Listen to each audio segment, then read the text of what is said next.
1975 June 25 అర్ధరాత్రి అప్పటి ప్రధానమంత్రి ఇందిరాగాంధీ అంతర్గత కల్లోలం అనే సాకుతో భారతదేశంపై అత్యవసర పరిస్థితిని విధించి దేశ రాజ్యాంగాన్ని హత్య చేశారని బీజేపీ జాతీయ అధ్యక్షులు ఎంపీ జేపీ నడ్డా అన్నారు. ఈ విషయమై ఆయన మాట్లాడుతూ 50 సంవత్సరాల తర్వాత కూడా కాంగ్రెస్ అదే మనస్తత్వాన్ని అనుసరిస్తోంది. దాని ఉద్దేశాలు ఇప్పటికీ అదే నియంతృత్వంగా ఉన్నాయని 1975లో ఎన్నికల ప్రవర్తన నియమావళిని ఉల్లంఘించినందుకు ఇందిరాగాంధీని దోషిగా నిర్ధారించి 6 సంవత్సరాల పాటు ఎన్నికైన ఏ పదవిని నిర్వహించడానికి ఆమె అనర్హురాలిగా ప్రకటించింది. రాత్రికి రాత్రే పత్రికలకు విద్యుత్ సరఫరా నిలిపివేయబడింది. ప్రతిపక్షాలన్నింటినీ జైల్లో పెట్టారు. పత్రికా స్వేచ్ఛను లాక్కున్నారు. ఆర్టికల్ 352 దుర్వినియోగం చేయడం ద్వారా ప్రజాస్వామ్యాన్ని దొంగలో తొక్కారు. పార్లమెంటు మరియు న్యాయ వ్యవస్థ స్తంభించిపోయాయి.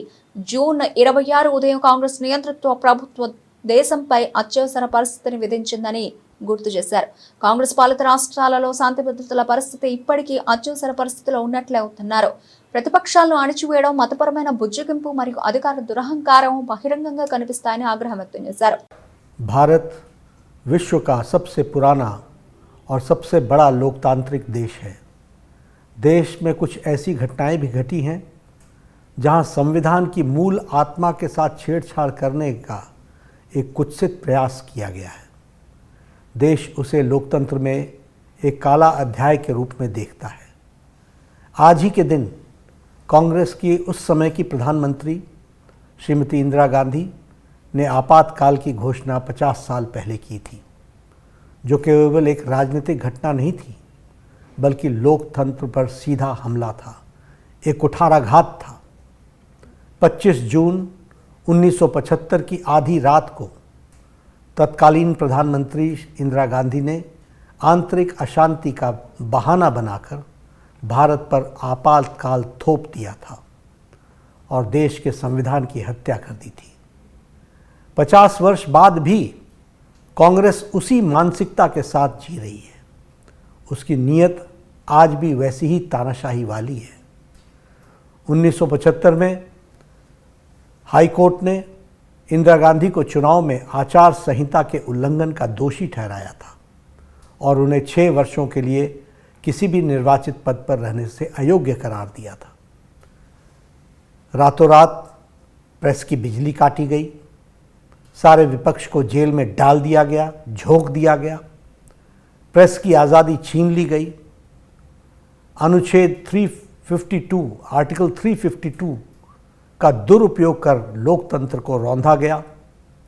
संसद और न्यायपालिका को अपंग बना दिया गया और 26 जून की सुबह देश पर कांग्रेस की तानाशाही सरकार ने आपातकाल थोप दिया. कांग्रेस की तानाशाही का विरोध केवल राजनीतिक नहीं था, यह भारत की आत्मा और संविधान की रक्षा का आंदोलन था, जिसमें राष्ट्रवादियों ने अपनी जान की बाजी लगा दी. जयप्रकाश नारायण और चौधरी चरण सिंह जी, साथ ही साथ अटल जी, अडवाणी जी, राजमाता विजयराजे सिंधिया जी, मुरली मनोहर जोशी जी सहित पार्टी के और विचार परिवार के हजारों कार्यकर्ता को इंदिरा गांधी की सरकार ने जबरन जेल में डाल दिया था.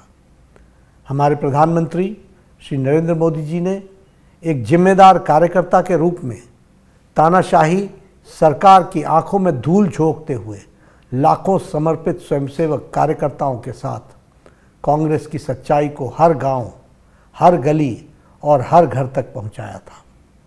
आपाल की इन्हीं कहानियों आदरणीय प्रधानमंत्री श्री नरेंद्र मोदी जी के संघर्ष और अनसुनी घटनाओं को पुस्तक the emergency diaries years that forged a leader में शब्दों में पिरोया है. देश में संविधान की हत्या के 50 वर्ष में आपातकाल का दंश याद रखना और याद दिलाना दोनों जरूरी है, क्योंकि कांग्रेस आज भी उसी तानाशाही मानसिकता के साथ जी रही है. हम सबको यह पुस्तक अवश्य पढ़नी चाहिए कि किस तरह से कांग्रेस ने देश के लोकतंत्र को कुचलने की साजिश रची थी. लोकतंत्र के उपासकों ने किस तरह से अपने प्राणों की परवाह न करते हुए संघर्ष को प्रकाष्ठा कर कांग्रेस की इस साजिश को विफल किया था.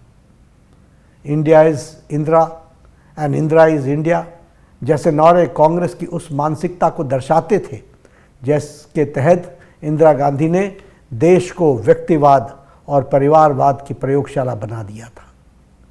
कांग्रेस समझती है कि इस देश की सत्ता पर केवल एक और एक परिवार का ही हक है, तभी तो उसने अपनी सरकार के प्रधानमंत्री के ऊपर भी सुपर पीएम बिठा दिया था।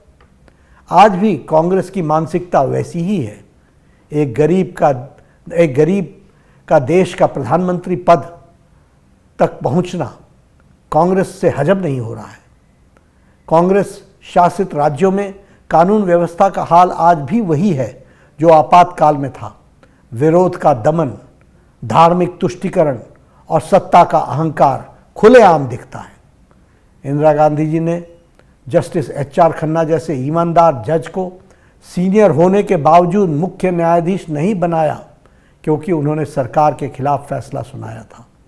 कांग्रेस ने सुनिश्चित किया था कि जो भी अधिकारी या जज उनके इशारों पर न चले, उन्हें या तो हटा दिया जाए या उसका ट्रांसफ़र करा दिया जाए, तबादला करा दिया जाए।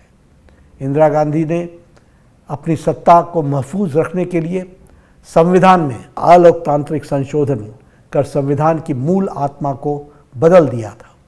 आपातकाल के दौरान यदि किसी नागरिक को गोली मार दी जाए तब भी उसे अदालत में जाने का अधिकार नहीं था। आज भी राहुल और कांग्रेस संविधान की झूठी दिहाई दे रहे हैं।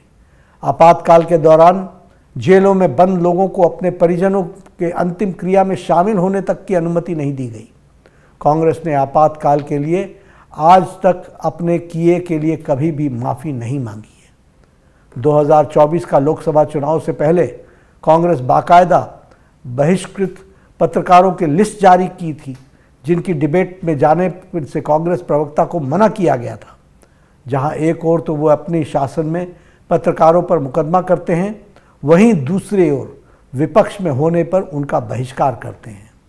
मैं आज इस अवसर पर देश के आपातकाल अभिशाप से मुक्ति के यज्ञ में अपनी जान की बाजी लगाने वाले लोकतंत्र के सच्चे सिपाहियों को आज अपनी ओर से और भारतीय जनता पार्टी के करोड़ों करोड़ कार्यकर्ताओं की ओर से श्रद्धांजलि देता हूं और उनको धन्यवाद देता हूं, जिन्होंने संविधान की रक्षा की, देश की रक्षा की।